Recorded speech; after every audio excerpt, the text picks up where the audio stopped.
Premiere Padmini, जो कि एक टाइम पे इंडियन रोड्स की शान होती थी, उस कंपनी के मॉडल्स क्यों बंद हुए? कहाँ है ये आज कंपनी? जिस कंपनी के कार्स मुंबई के सड़कों पर एज टैक्सीज इतने साल चले, उस कंपनी का इतिहास क्या था? कैसे और किसने स्टार्ट करी थी ये कंपनी? चलो इस वीडियो से जानने की कोशिश करते हैं। प्रीमियर ऑटोमोबाइल्स लिमिटेड का सफर 1944 में शुरू हुआ, एक ऐसे समय में जब भारत अपने इंडिपेंडेंस की ओर बढ़ रहा था। इस कंपनी को वालचंद हीराचंद ने एस्टैब्लिश किया था, जो भारत के इंडस्ट्रियल विकास में एक प्रमुख व्यक्ति थे। PAL पहले अमेरिकन गाड़ियां जैसे डॉज और प्लाईमाउथ को असेंबल करता था। इन गाड़ियों का भारत के रास्ते पे होना एक स्टेटस सिंबल बन गया था, लेकिन ये सब एक्सेसिबल नहीं थे आम लोगों के लिए। 1950s में प्रीमियर ऑटोमोबाइल्स लिमिटेड ने एक नई दिशा में कदम रखा और इटालियन ऑटोमेकर फिएट के साथ पार्टनरशिप की। फिएट उस समय की एक बड़ी और रेप्यूटेबल कंपनी थी, जो अपनी स्टाइलिश और रिलायबल गाड़ियों के लिए मशहूर थी। ये कोलैबोरेशन प्रीमियर ऑटोमोबाइल्स लिमिटेड के लिए एक नया दौर लेकर आया, जहां कंपनी ने देसी मार्केट के लिए कुछ नया और खास बनाने की सोची। 1954 में प्रीमियर ऑटोमोबाइल्स लिमिटेड ने फिएट 1100 मॉडल को भारत में लॉन्च किया, जो फिएट 1100D के नाम से प्रचलित हुआ। इस गाड़ी ने जल्दी ही लोगों के दिल जीत लिए अपने मॉडर्न डिजाइन और डिपेंडेबिलिटी के साथ। फिएट 1100D का कॉम्पैक्ट साइज और एफिशिएंट इंजन यूज करने वालों के लिए एक अच्छा विकल्प था, जो क्राउडेड और छोटे रोड्स के लिए एक परफेक्ट ऑप्शन था। फिएट 1100D की पॉपुलैरिटी का एक बड़ा कारण उसका एलिगेंट स्टाइलिंग और यूरोपियन डिजाइन था, जो उस समय की पुरानी बॉक्सी गाड़ियों से बिल्कुल अलग था।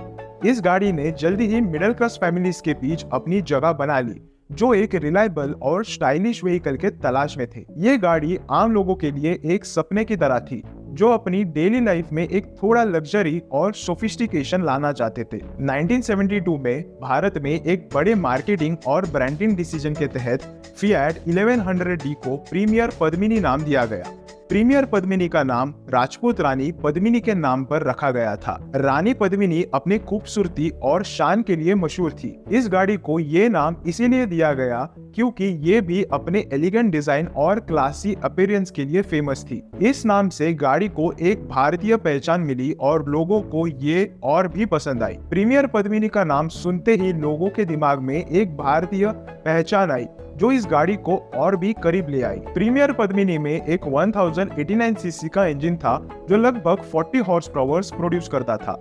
इस इंजन ने गाड़ी को एक अच्छी स्पीड और स्मूथ राइड दी, जो उस समय के लिए काफी इंप्रेसिव थी। गाड़ी का डिजाइन बॉक्सी और कॉम्पैक्ट था, जो उस वक्त के सड़कों के लिए एक प्रैक्टिकल चॉइस थी। गाड़ी का इंटीरियर्स भी स्पेशियस था, जहां 5 लोग आराम से बैठ सकते थे। प्रीमियर पद्मिनी का डिजाइन और स्टाइलिंग यूरोपियन रूट से प्रेरित था। इसमें कॉलम माउंटेड गियर शिफ्ट था, जो उस समय के traditional floor mounted gear shift से अलग था। ये फीचर गाड़ी को चलाने में आसानी देता था, खासकर क्राउडेड शहरों में। गाड़ी की लाइट स्टीयरिंग और कॉम्पैक्ट साइज इसे चलाने में बहुत आसान बनाता था। प्रीमियर पद्मिनी अलग अलग वेरिएंट्स में अवेलेबल थी, जैसे स्टैंडर्ड, डीलक्स और सुपर डीलक्स। हर वेरिएंट में कुछ अलग फीचर्स और कंफर्ट्स थे, जैसे बेटर अपहोस्ट्रफी, इम्प्रूव डैशबोर्ड और upgraded audio system. Super deluxe variant में रेडियो जैसे लग्जरी फीचर्स भी शामिल थे, जो उस समय के लिए एक बड़ी बात थी। प्रीमियर पद्मिनी सिर्फ एक गाड़ी नहीं थी, ये एक कल्चरल आइकॉन बन गई थी। ये गाड़ी मुंबई जैसे शहरों में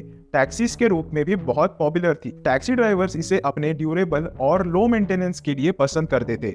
इसका कॉम्पैक्ट साइज और फ्यूल एफिशिएंसी टैक्सी ऑपरेशंस के लिए परफेक्ट था। मुंबई की सड़कों पर प्रीमियर पद्मिनी टैक्सीज काफी आम नजर आती थी। ये गाड़ियां इतनी ज्यादा थी कि उन्होंने शहर की एक आइकॉनिक पहचान बना दी थी।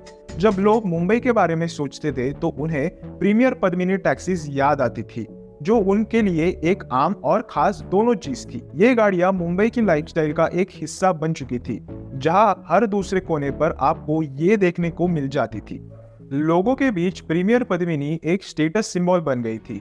इस गाड़ी का होना एक सामाजिक उन्नति का प्रतीक था। फिल्मी सितारे और सेलिब्रिटीज भी इस गाड़ी को इस्तेमाल करते थे। जो इसके अर्बन और क्लासी इमेज को और मजबूत बनाता था। कई बॉलीवुड फिल्म्स में भी इस गाड़ी का दिखाना इसे एक पॉप कल्चर आइकॉन बनाता था। हर कहानी में चुनौतियां आती है और प्रीमियर पद्मिनी के साथ भी यही हुआ। 1980s और 1990s के दौरान भारत में इकोनॉमिक लिबरलाइजेशन शुरू हुआ, जिसने ऑटोमोटिव इंडस्ट्री को भी बदला। नए कॉम्पिटिटर्स मार्केट में आए जो नए फीचर्स और एडवांस टेक्नोलॉजी लेकर आए। मारुति 800 जैसी गाड़ियां जो ज्यादा फ्यूल एफिशिएंट और मॉडर्न थी, उसने पद्मिनी की पॉपुलैरिटी को चोट पहुंचाई। प्रीमियर ऑटोमोबाइल्स लिमिटेड ने अपने सफर के दौरान कई चैलेंजेस का सामना किया। कंपनी में काम करने वाले वर्कर्स के बीच लेबर अनरेस्ट था, जो स्ट्राइक्स और प्रोटेस्ट के रूप में सामने आया। ये स्ट्राइक्स अक्सर प्रोडक्शन में डिलेज और डिस्क्रप्शन का कारण बनते थे, जिसकी वजह से गाड़ियों की क्वालिटी और टाइमली डिलीवरी में प्रॉब्लम्स आने लगी। ये एक बड़ा चैलेंज था क्योंकि कस्टमर्स को रिलायबल और टाइम पे डिलीवरी मिलना जरूरी होता था। प्रीमियर पद्मिनी, जो एक वक्त में भारत के कार मार्केट में लीडिंग थी, धीरे धीरे आउटडेटेड लगने लगी।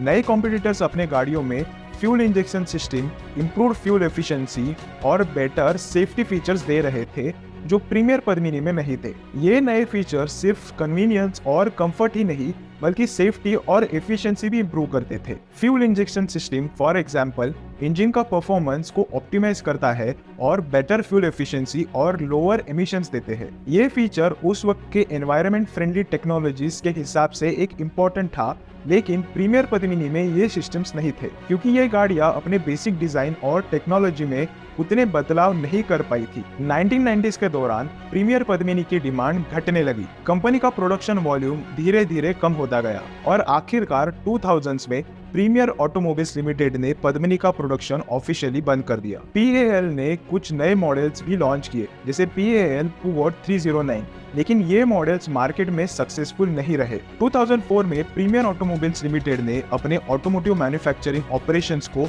वाइंड डाउन कर दिया। कंपनी ने इंजीनियरिंग और रियल एस्टेट जैसे सेक्टर्स में डाइवर्सिफाई करने की कोशिश की, लेकिन उसमें भी ज्यादा सफलता नहीं मिली। कुर्ला प्लांट, जो कभी प्रीमियर ऑटोमोबाइल्स लिमिटेड का प्रोडक्शन हब था, उसे भी बेच दिया गया। प्रीमियर पद्मिनी आज भी लोगों के दिलों में जिंदा है। ये गाड़ी भारत के पोस्ट इंडिपेंडेंस ऑटोमोटिव हिस्ट्री का एक महत्वपूर्ण हिस्सा है। इस गाड़ी को देखकर लोगों को अपने बीते हुए दिन याद आते हैं। पद्मिनी की कहानी सिर्फ एक गाड़ी की कहानी नहीं है, ये भारत के इंडस्ट्रियलाइजेशन और इकोनॉमिक लिबरलाइजेशन की भी कहानी है। ये कहानी है एक जमाने की जब भारत अपनी इंडस्ट्रियल और इकोनॉमिक आइडेंटिटी तलाश रहा था। इस गाड़ी ने अपने समय में एक नई पहचान बनाई थी, जो आज भी लोगों को अपने रूट्स और संस्कृति से जोड़े रखती है। इस कहानी में हम देखते हैं कि कैसे एक गाड़ी ने न सिर्फ एक इंडस्ट्री को प्रभावित किया, बल्कि एक पूरे जनरेशन को भी। प्रीमियर पद्मिनी की यादें आज भी लोगों के दिलों में बसती है और ये एक सबक है कि कैसे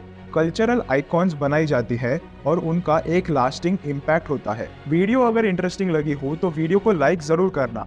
इस चैनल पर हम ऐसे ही इंटरेस्टिंग टॉपिक्स पर वीडियोस बनाते हैं, जिसमें हम कार्स और ऑटो इंडस्ट्रीज के बारे में बात करते हैं। तो अगर आपको ये टॉपिक्स पसंद है तो वीडियो को लाइक एंड चैनल को फॉलो जरूर कर देना। बाकी मिलते हैं in next video in yet another interesting topic.